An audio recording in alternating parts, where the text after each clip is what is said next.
I'm a Muslim, but what we learned about Jesus, peace be upon him, is that we love him. Yes. We love all the prophets, Moses, Abraham, and we adore them and we follow them. We learned in the Bible that Jesus used to fall on his face in prayer, and we do that 5 times a day. Beautiful. We learned that Jesus worshiped the one true God, and that's who we follow.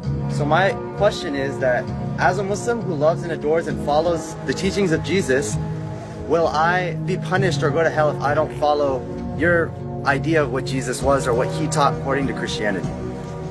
If Muhammad spoke the truth, I'm going to hell. Because I'm a blasphemer. I'm worshiping Jesus as God. So if Muhammad spoke the truth, I am going to hell.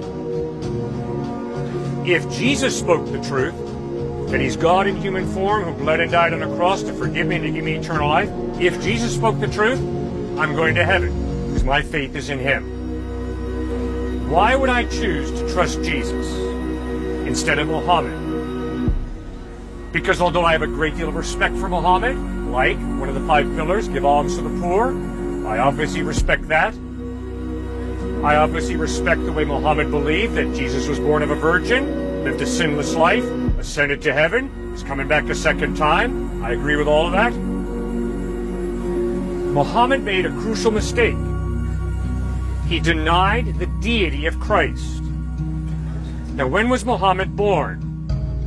570 AD, which means he obviously never met Christ. But Matthew, Mark, Luke, and John, Matthew, Mark, John, Peter, James met Christ. And they all insisted that Christ claimed to be God.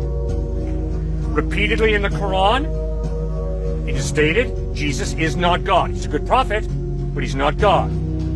Repeatedly in the New Testament, it's stated, Jesus is God in human form. Now I have a decision to make. Who am I going to trust? A man who lived 500 years after the fact? Or people who lived during the life of Christ, met him and talked with him? Sir, when it comes to historical knowledge, that's a no-brainer for me.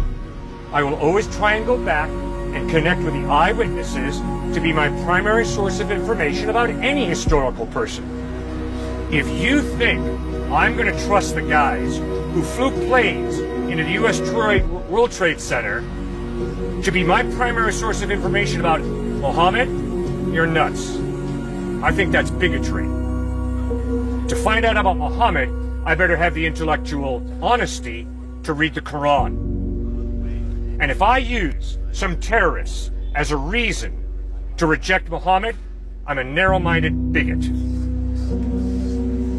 So, if you're seriously considering Islam, you better read the Quran. And all I'm doing is standing here saying, if you're really interested about Jesus Christ, you owe it to yourself to read the Gospels, the eyewitness accounts of Jesus, and ask yourself, does the evidence point to him being reliable or not?